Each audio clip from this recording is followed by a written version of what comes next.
এবার হৃদয়ের গভীর থেকে মনে মনে বলুন, আল্লাহ মহান, আল্লাহ মহান, আল্লাহ মহান, সর্ববিষয়ে সর্বশক্তিমান, তিনি একক ও অদ্বিতীয়, তিনি একমাত্র উপাস্য।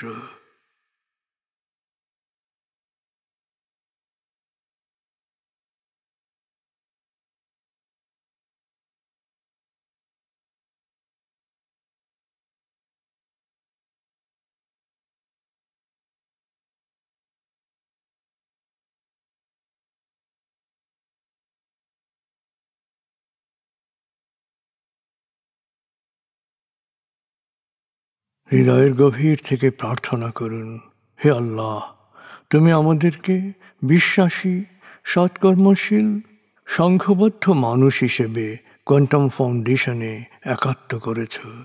হে আল্লাহ, কোয়ান্টাম ফাউন্ডেশনকে এ যুগের আলোকবর্তিকা হিসেবে, সহস্রাব্দের বাতিঘর হিসেবে কবুল করো। কোয়ান্টাম ঘরে ঘরে, মেডিটেশন ঘরে ঘরে, এ অনুরণন সার্থক করো।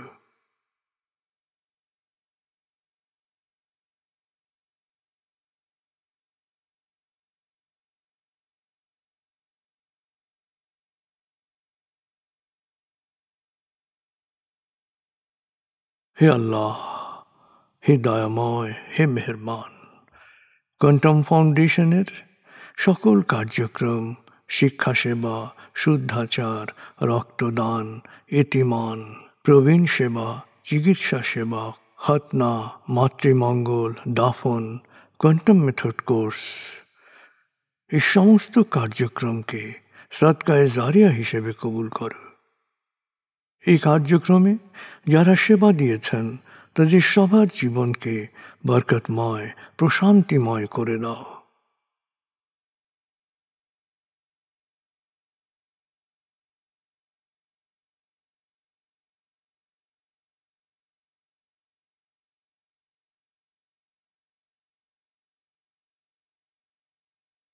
হে আল্লাহ, গত ৩০ বছর ধরে ফাউন্ডেশনের কাজগুলোকে গতিশীল রাখার জন্যে যারা নিয়মিত দান করেছেন, যারা এককালীন দান করেছেন, যারা জাকাত দিয়েছেন, যারা স্থাবর অস্থাবর সম্পত্তি দান করেছেন, তাদের সবার দানকে তুমি সৎ দান হিসেবে কবুল করো, সদকায়ে জারিয়া হিসেবে কবুল করো। তাদের পরিবারে সুখ ও প্রশান্তি দান করো, তাদের ধন সম্পত্তিতে বরকত দান করো।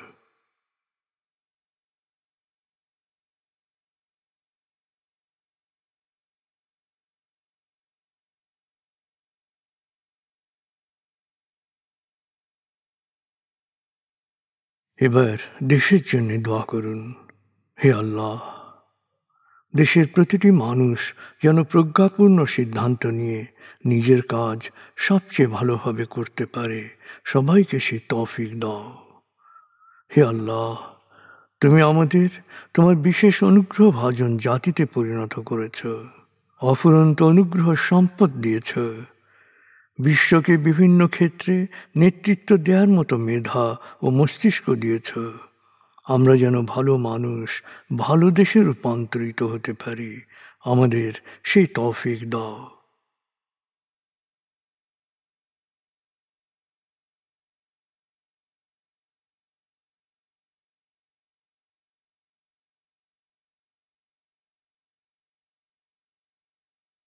ভালো মানুষ, ভালো দেশ, স্বর্গভূমি বাংলাদেশ।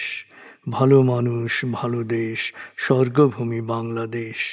ভালো মানুষ, ভালো দেশ, স্বর্গভূমি বাংলাদেশ। দেশের জন্যে প্রার্থনা করুন। দেশকে যেমন দেখতে চান সেভাবে প্রার্থনা করুন।